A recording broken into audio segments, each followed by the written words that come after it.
Alright guys, welcome back to the next episode in the Precision Rifle video series. First off, let's talk about a couple of updates to the rifle. I gained an accessory and I swapped out accessories, and those would be adding the AccuShot monopod to the back of the Magpul PRS stock and swapping out that Harris bipod for the superior Atlas bipod on a Kinetic Development Picatinny M-Lock QD attachment, so I can move the Atlas from upper to upper as I test the accuracy of various barrels. So besides the updates, I seem to be having a couple problems with my rifle. In the last video of me shooting the rifle, you saw that the gas system was tuned and it was cycling great. So I was fairly confident that the rifle was good to go and I could start shooting for groups. Well, the next time I took it out, I started having a couple problems, and they're both related. The first problem that I had was with magazines. Now, seeing as how I only have my spare arm to work with when shooting, I wanted to get an ambidextrous magazine catch and release, right? So I looked around and I chose high velocity arms and their ambi mag release. And that magazine catch seems to only like the 10 round PMags. And then you can even lock up the other magazines in there and think they're locked and just pull them right back out by hand. So I was stuck with using that 10 round PMag. And only using that 10 round PMag really didn't bother me so much. But the next time I took the rifle out to shoot for groups, I got frustrated again. Now the next time I took it out using that 10 round PMag, I started having another malfunction, which was a failure to feed.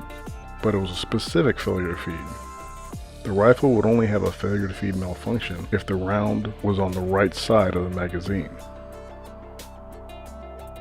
As soon as the bolt rides forward to try and drive it into battery, the tip of the round would get stuck just on the outside of the opening of the chamber after it passed the feed ramps. Rounds that are on the left-hand side of the magazine feed perfectly every time, but every time a round was on that right side, failure to feed. So the first thing that I decided to try to fix would be the fact that this high velocity arms magazine catch/release doesn't want to work with any magazine except for the 10 round PMag. So I ordered a standard M5 magazine catch and release from Aero Precision. And when it came in the mail, I put them both side by side to see if there was any differences. And there were differences. Differences in the mag catch, differences in the spring, and differences in the mag release button. Now I got the high velocity arms ambidextrous magazine catch/release from Rainier Arms, and they had it labeled as a part specifically for an AR-10 variant rifle.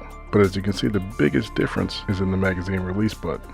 Now, the magazine catch dimensions should be generally the same as an AR-15, but the magazine release button is about double the size for an AR-10 as it would be for an AR-15.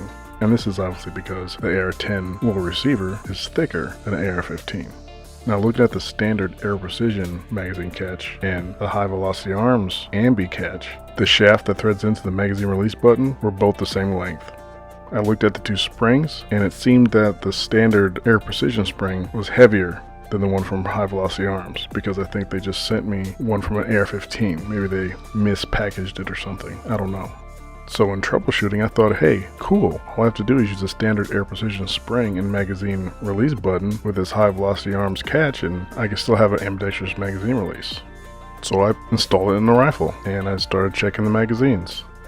The 5 round Magpul mag catches and you can't pull it out. But all the other magazines you insert in, you would hear the click like it locked in place, but you could just pull it right back out, which means that as soon as that rifle would cycle, the magazine would shoot out. So I got mad and I took the ambi catch out and put the standard Aero Precision catch in to see if that would fix the issue. And sure enough, it did. Every magazine that I have, that I installed, I could not pull out with my hand like I could when the Velocity Arms mag catch was installed. So with that little troubleshooting exercise, I realized that it had to have been the High Velocity Arms mag catch that was the problem. So I put the two side by side to see what the deal was, and it seems like the surface area that actually catches into the detent of the magazine on the High Velocity Arms mag catch was a little bit shallower and even rounded off on the edges than the standard Aero Precision mag catch, which had nice crisp sharp edges on it.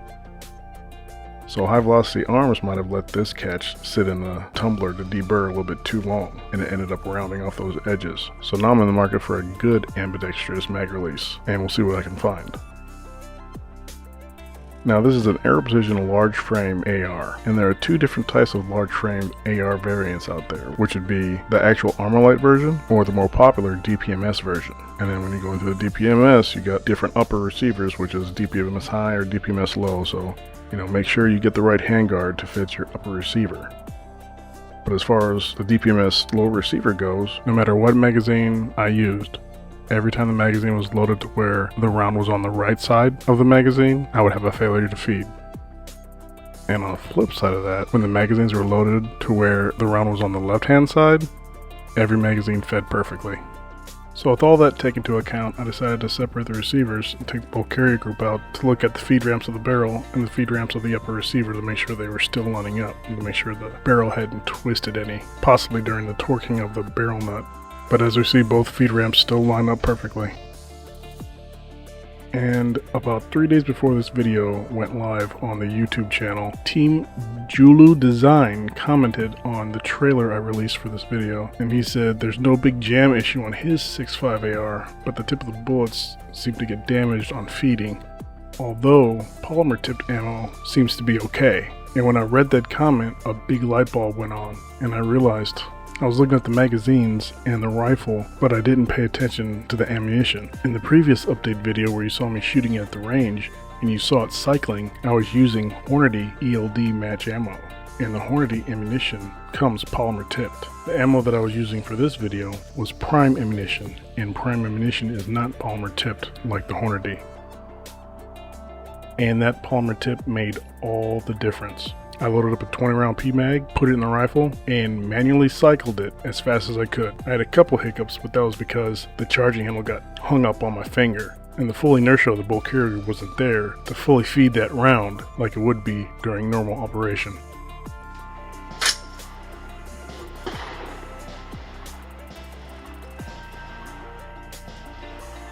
So with trying to figure out what was going on at the range that day, everything took so long that I only really shot a 10 round group. And this is the 10 round group that I shot. Seems like I got some horizontal stringing and a couple flyers right here. And yes, this is the last range trip that I've taken, and that's just due to life. I'm one guy with a family going to college that has two hobbies. One shooting and the other making videos. So I can't get out to the range every day like some channels do. So what I'll probably be doing is making videos explaining things and using the various graphics. So I hope you guys like them, and I hope you guys enjoyed this video. And if you didn't know, I started a Patreon page. And for those that sign up to become patrons, you guys get extras like early releases, earlier trailers. You guys get more behind the scenes videos. I'll be doing a behind the scenes video of me actually editing a complete video all in one day. Of course, time lapse for you guys, so you're not sitting there for hours. But those are the type of things that'll be on the Patreon page. And if you sign up to be a $10 patron, on the second month of your patronage, I'm gonna get a 50% shirt, white logo on a black t-shirt.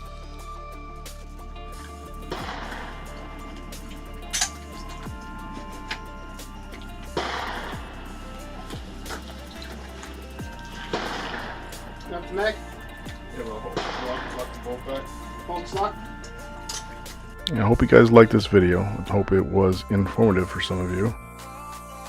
And head on over to the Facebook page and check it out. The post there consists of gun stuff, funny stuff, and some political stuff. Not a lot.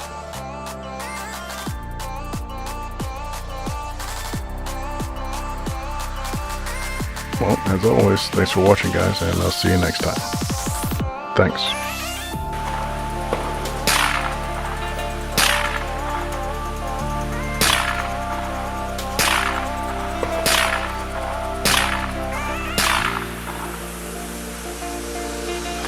Stupid safety. You know ARs have safeties. Yeah. You ain't no Delta.